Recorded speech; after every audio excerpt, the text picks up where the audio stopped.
Here's the scenario. You're injured in a collision and your insurance company is denying your claim. It happens far too often. If it happens to you, call me, Brian Goldfinger of Goldfinger Personal Injury Law. My team and I work for people just like you. We don't accept cases on behalf of insurance companies, so you and your family can make sure that you're in good hands. Visit goldfingerlaw.com and get us working for you. Get Goldfinger today. There's a new NBA champion, and it's a team from Toronto, Canada. We, the North, are now we, the champions. The Raptors, the 2019 NBA champs. Hello and welcome to the Raptors Reaction Podcast.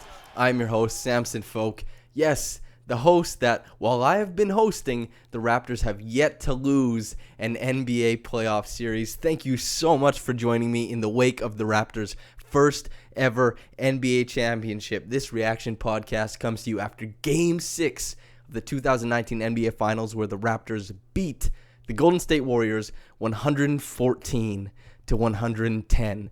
My goodness, there's plenty of excitement to go around. I'll get into some bits later on, but first of all, let's walk ourselves through the game. First thing that starts off, Kyle Lowry comes into this game like he shot out of a cannon, like Euron Greyjoy using a scorpion to shoot a dragon out of the sky. He's coming in hot. He pours in 11 points to start the game off. 11. He came out a man on fire. Gangbusters. He wanted it. He wanted so bad. He was manifesting Lowry title. And he came out like a house on fire. And who joined him? Pascal Siakam, pouring in triples as well. These two guys propped up the Raptors offense to such a high degree off the start. It was incredible to watch. And we're all very lucky to have seen that happen. After that, the Warriors, they kept plugging away. They started playing a really, really good brand of offense in which when Lowry would pass out of the trap, Draymond Green would make the right reads in those 4-on-3 situations. A lot of times that meant that they were going towards the rim, and the Raptors had a lot of trouble kind of stagnating that offensive flow for the Warriors for some time, because the Warriors at that point in the game, they had Klay Thompson and Steph both spacing the floor out. And that meant that when Draymond was going, he would get in 2-on-1 situations towards the rim, and one of Iguodala or Looney would be roaming for a lob or a drop-off bounce pass, a little pocket pass, something like that for an easy layup or dunk. At the start of the game, Gasol wasn't particularly effective on defense. He was getting lost sometimes. Pascal Siakam was having some trouble negotiating that type of space as well, and the Warriors were attacking really well out of that. Not to mention, Klay Thompson was just shooting the hell out of the ball. Andre Iguodala was making the right reads. He was hitting his open shots. And the Warriors were, they were clicking. They were playing good basketball. The offensive execution from both teams was at a really high level. It was awesome to watch, and it was a close game.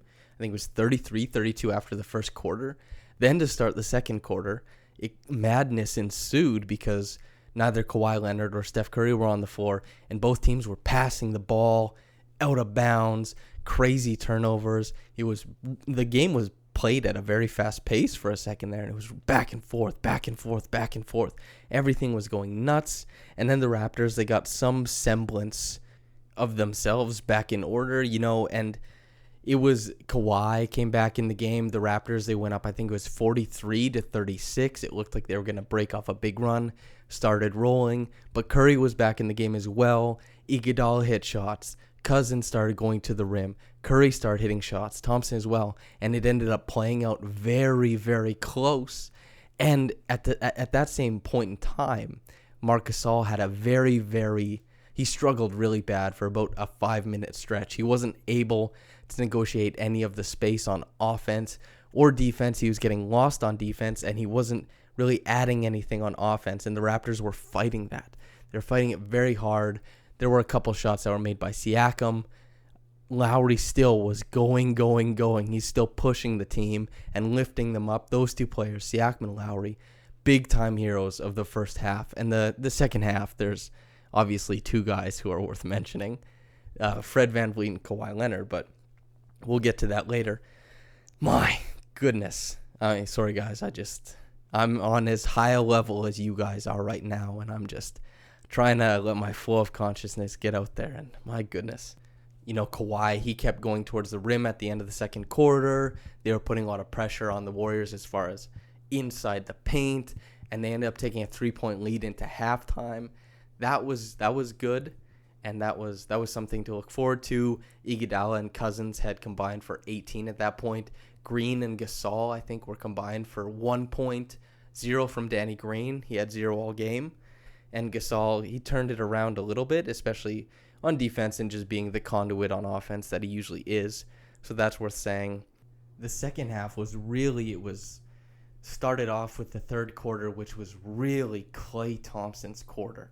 He was fantastic. I think he had 17 in the third quarter, and that was before he got injured, and he burned it down, man. Especially when you think about the Raptors, they still played good defense. And I think the most clear example of his great contributions to that quarter was when Kawhi headed up the floor. And Kawhi was passive in this game to a fault sometimes. And when he was headed up the floor and he tried to hit that hit-ahead pass to Siakam, Green ended up getting the ball, ended up getting up the court, and Thompson fired away from 26 feet over Fred VanVleet, poured it in, and it was oh my God, are the Warriors really going to go on one of those runs? How is this going to shake loose? How is this going to happen? And the Raptors were playing good defense. They really were. They were smothering the Warriors, but it was just some fantastic shot making was getting the Warriors out of jams, the same way Fred VanVleet's shot making was getting the Raptors out of jams in the fourth quarter. And that culminated with his transition opportunity when he went out for a dunk. Danny Green got the top of, it looked like he got ball in hand at the top of the rim when he's going for the dunk. Klay came down awkwardly in an injury that took him out for the rest of the game. So that meant that, the Warriors had to go at the Raptors for the last part of the game with just Curry, Cousins, Iguodala, McKinney. I mean, even Jerebko played, and he had only played 24 minutes the whole series to that point. So that was pretty crazy. And the Warriors, they really had to slug it out. And it was a crazy game as far as the fourth quarter because Kawhi Leonard wasn't very good to close the game out. That was the crazy thing. Kyle Lowry, he took a backseat as well. And who performed? It was Fred VanVleet and Pascal Siakam. Pascal Siakam and Fred VanVleet, by far the best shot makers for the Raptors in the fourth quarter. Fred VanVleet, man, they ran that pick and roll and picked on Cousins repeatedly because at this point in time, Thompson's out of the game. Kerr is looking at his options, and he has to play DeMarcus Cousins because he needs him for offense. And Cousins he provided a lot of offense. He gave the Raptors fits, specifically Serge Ibaka. It was tough for Serge to contain Cousins, and I understand why. So Cousins was giving the Raptors fits with his offense. What the result of that was, the Raptors, when they come back down to the other side, they just run the Fred VanVleet pick and roll, let Fred ISO against DeMarcus Cousins. And it's interesting, right? Because in Game 5, Kyle Lowry was the guy who was attacking Cousins after they flattened out the pick and roll. But this time, it was Fred VanVleet. And a huge, massive shout out to Michael Pina, who has been on this podcast before 2 times. Friend of mine, terrific writer. He's written fantastic stuff in the playoffs so far. He just had an article come out today about how Fred VanVleet is the most prolific end of shot clock shooter this year, and he definitely has been. It's a terrific article. But what happened in this game? Fred VanVleet made Sam Cassell big ball shots at the end of the shot clock. Repeatedly, he flattened it out against DeMarcus Cousins and cooked him in single coverage. And that was the Raptors' offense for 4 minutes. It was just flatten it out, attack Cousins. And VanVleet was just hitting triple after triple. It was crazy. It was madness. And when things broke down from there, and the Warriors were having so much trouble with all the mismatches on the floor because they were having trouble locating, they were having trouble matching up, what happened was Pascal Siakam got to attack the rim without so much help defense.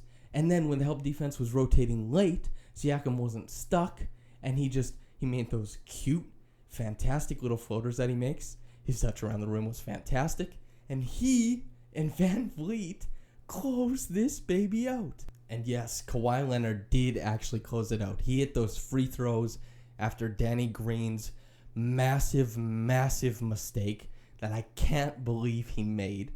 Kawhi Leonard did close it out, but all the scoring to that point, it just seemed like it was Siakam and VanVleet closing out the dynastic Warriors. It was madness. They stepped up to such a high degree. It was fantastic to watch. Then, when it came down to it, and Danny Green had the ball on just above half, right by the right baseline, and decided to make a terrible pass and fling it to Pascal Siakam, who couldn't corral it, and it was a horrible pass. Mind you, if you're being super nitpicky, Siakam was going to the sideline instead of coming to the ball, which is a mistake, and I understand why Green would have wanted to throw that pass, but he shouldn't have. If Siakam had even caught the pass, he was landing out of bounds. That's the way it was. So Siakam should have been coming to the ball, whereas he was going to the open space. It doesn't work that way. You got to come to the ball, man. So I understand why Danny Green wanted to make that pass. I don't understand why he made that pass. Turn the ball over. Steph Curry, the greatest front runner of all time. He's never hit a go-ahead shot in the finals. I think it was 0 for 7 was the graphic that the ESPN people threw up. And now 0 for 8 because he got a great look at a 3. And he clanked it. The Raptors, they get the rebound. Everything goes hectic. Leonard is running up the floor. The Warriors call a timeout after Draymond Green commits a back and over that the refs missed and commits a travel as well. You can't roll with the ball in your hands. You have like 8 established points of contact. If you roll with the ball on the ground and you're not tied up, it's a travel, by the way, because your shoulders, point of contact. Your hands, point of contact. Your butt, point of contact. Your feet, point of contact.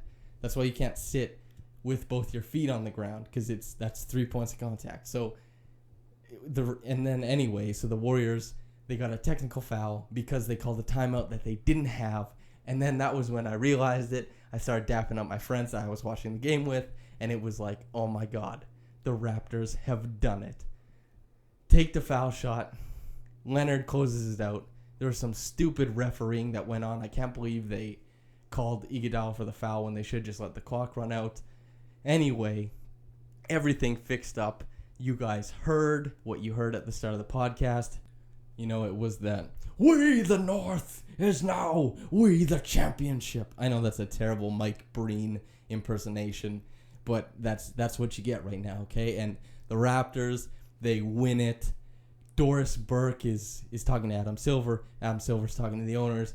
Finally, they get to the finals MVP, and it's Kawhi Leonard. He deserves it. He's been so good the whole playoffs. There's a long conversation about how fantastic Kyle was in the finals and all those types of things. Freddie as well. And Leonard, was it his best series of the playoffs? No, but he was definitely the finals MVP. Love the pick. 10 out of the 11 votes went to Kawhi Leonard. The other vote by Hubie Brown was for Fred VanVleet. VanVleet received a vote for finals MVP. As crazy as that is. Can you believe it? Oh my God. So they asked Kawhi about what he's doing in the offseason. He deflects that, obviously. And then they ask Kyle about DeMar DeRozan, and he deflects that, obviously. He says, like, hey, I love him. I'll FaceTime him later, but I need to enjoy this time with my guys. I love Doris Burke. I think she's so great at her job, but I couldn't believe she asked those questions. She must have been pressured to by, you know, the powers that be in media, which kind of a shame. Is a little bit disappointing that they were asked those questions instead of just letting them enjoy the moment. And speaking of enjoying the moment, we're going to go over to the newest Raptors fan, the guy who discovered Pascal Siakam earlier in the playoffs. And we're going to go over to him. Random guy from wherever you think the accent is from is going to talk about the Raptors. Oh, wouldn't you believe it? Hey, honey, come over here. Hey, my favorite team, the Toronto Raptors. They've absolutely won the NBA championship. Look at that, Pascal Siakam. What I tell you, that's my guy, right? Honey, look, he's got a flag. Oh my, he's from Cameroon. I've been telling you, honey, we need to get out to Cameroon. We need to see the world. Look, they got all types of superstars coming from here. Joel Embiid, he's from Cameroon as well. Can you believe it? Masai Ujiri, he's African. Oh my gosh, they've just got this pipeline of incoming talent. The NBA landscape is changing. I've been telling you, honey, for years. Africa, it's impressive the type of athletes they have over there, and there's just so much potential for basketball. Thank goodness for Masai Ujiri and his basketball without borders camps. Can you believe it? Anyway, honey, I told you they were gonna win the chip. I told you. I said it. Hey, look, these Warriors, they cannot hang with my Toronto Raptors. I've been telling you from the start, honey. Okay, Sam, thanks for having me on. I'm going to be cheering for the Raptors the rest of my life. I've enjoyed this championship immensely after discovering my favorite basketball player, Pascal Siakam. All right. Thank you, random accent guy who the accent can be attributed to any region you like because it is not a specific accent. It can be from anywhere. Oh, the awards. The Mitchell Robinson Award / Protagonist Award has to go to all the doubters, all the people who are going to try and put an asterisk on this championship. And you know why they're the antagonists? Because the antagonists oftentimes lose. And guess what? The opposite of the antagonist is the protagonist. And we, the North, the Raptors, we, the fans, the team, the organization, are the winners. And by that juxtaposition makes everyone who doubted us and opposed us the losers. So they, the people out there who do not wish for our success and have been wishing for our demise, they are the antagonist. They are the Mitchell Robinsons. The Mitchell Robinson Award goes to the other, the haters, the doubters who could not rise up and defeat we, the North. And the Reggie Evans Award could not go to anyone else except for Fred VanVleet and Kyle Lowry. Lowry title is a real thing now. Kyle Lowry is going into the Hall of Fame. I'll put money on it if anyone wants to take me up on that. Email me and we'll get into it. Fred VanVleet also wins because it goes without saying. He was incredible. His shot making and his defense completely changed the fabric of this series. Kawhi Leonard, he has the finals MVP, and that's great, and he deserves it. Somebody tell Fred VanVleet that he got the Reggie Evans Award from me, and I'm sure he'll be just as happy. And let him know that a guy who has an accent that we don't know what demographic or region he's from also thinks he's fantastic. I love his hustle. This Fred VanVleet, he leaves it all out on the floor. I don't know what to tell you. He's a hell of a player. Look at he's got terrific, fantastic fundamentals. I tell you, I never seen a guy give a better chase around a screen. He makes those pin downs the Warriors are setting look like Meshuggah. He can get around a pin down like that. He's in and out. Faster than In-N-Out Burger. More slippery than a Taco Bell slider. That doesn't exist. But there's alliteration somewhere in there. Oh my gosh. Fred VanVleet, I tell you, he put in so much work. Kyle Lowry is the unsung hero of the Raptors, and he has been since he came when he was traded for Gary Forbes and a first-round pick that eventually was traded for James Harden and then became Steven Adams. Kyle Lowry is the heart and soul of the Raptors. He completely changed everything. He's an analytics darling. He's a Toronto darling. From North Philly to your city, Kyle Lowry. That's right. He's our guy from North Philly to our city. He brought it home, the Lowry title, and that is why he and Fred VanVleet will share the Reggie Evans Award. The top quick reaction comment comes from Niagara Dude. Love you, Raptors Republic brothers. We the champs. Yes, we are the champs. And before I let you go, I just want to tell you I have immensely enjoyed my part with Raptors Republic this year. All the writing I've done, getting the opportunity to host this podcast from Zarar, getting the reins from William Liu, and to everybody who has listened. And I get all the nice things you guys say when you email me, you message me on Twitter, or you just tweet at me, or even in the comments of Raptors Republic. The feedback for me this year has been so warm, and I thank you so much for listening to my stuff, reading my stuff, and giving me such a warm welcome on what I grew up reading, Raptors Republic, and what I think is, the best Raptors website and an absolutely necessary part of Raptors fandom is Raptors Republic, and all the talent, all the writing, all the heart that goes into it from the writers and also from everybody who reads and comments and indulges in the beautiful community that has been fostered there. Thank you to everyone, and thank you to the 2019 Toronto Raptors for bringing such joy to all of us, bringing the first NBA championship to Canada. And thank you so much for listening, whether it's in the morning, at night. Have a blessed day, you, the fan of the NBA champions, Toronto Raptors. Have a blessed day, and goodbye.